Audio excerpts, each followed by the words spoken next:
find that right wrench for the engine stand. Now we're going to turn this baby over. We're going to lay the crank into it.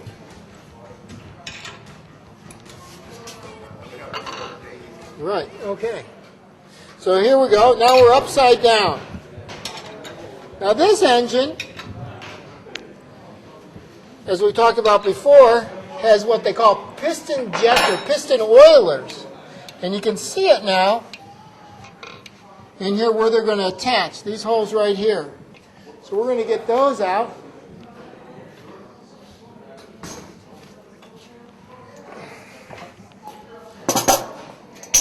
Here's our main bearing caps. Here's our oil jets.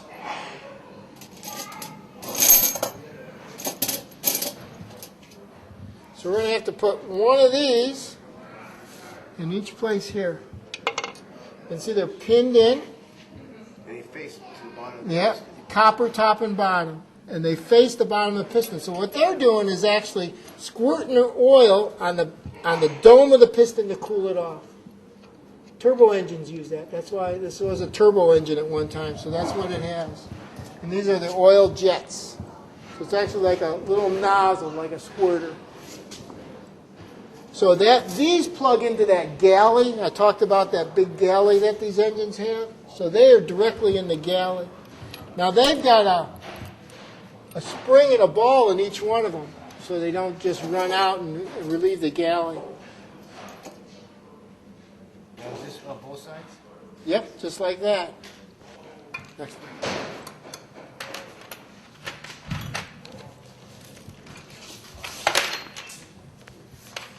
Okay, so it's got all these rod. So now we'll put these bearings into the rod caps.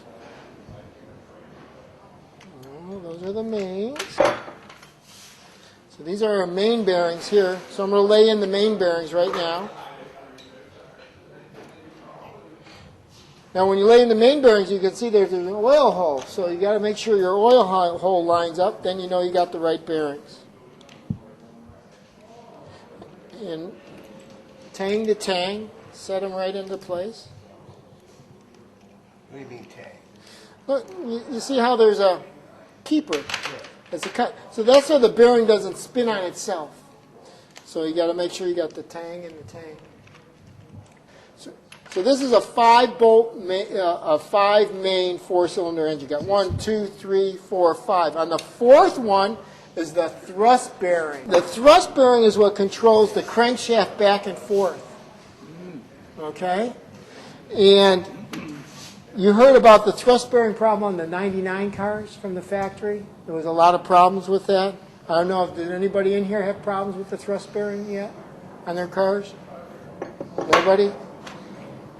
But yeah, there was a real problem with the thrust bearings, and the factory picked up the parts and labor on a lot of the cars. I've had one recently came in, and they denied the claim. So this was a 99 car, but they denied the claim. And when that happens, the crankshaft can move back and forth, so then the clutch doesn't work right. Because you push on the clutch, and the whole engine, the whole crankshaft assembly is moving forward. And then the rods are trying to bend like this, so then they tighten, the engine gets tightened up, and now the engine quits. And then there's lots of noise and metal, and things have gone bad. Things have gone bad. So now I'm going to put, we got all the main caps in there. I'm going to put the caps into the rods. The thrust bearing is always on cylinder 3 in this engine? Number 4. Oh, number 4? Yeah, it's a number 4 main cap. Okay. Yeah, so it's in between 3 and 4. You're right. Okay. Yeah, it's in between Right 3 and 4. Yeah, exactly. But the thrust bearing problem, was it bad material, or what did it determine? And Mazda's not the only one to ever have this problem. But I don't know if you've seen inside the factory. I've never been in the factory myself. I've seen movies, videotape of the factory. And they might have 10 crankshafts being turned at once, all the line of machines with the crankshafts being finished. And one machine is out of tolerance. And it takes them hundreds of passes before clickers. Now here's what happens. Those clickers, You need to take them in and get them adjusted all the time, calibrated. Never lies. Tells me the truth.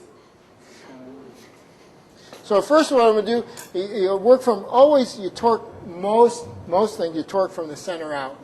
So I'm going to start here, and I'm going to make a pull of, let's say, 30 pounds, and I want to go to 45. So I'm going to go 30, 40, and then 45. So I'm just going to go 30, 30. So you set all the bolts at 30, I'm going to X these bolts, yeah.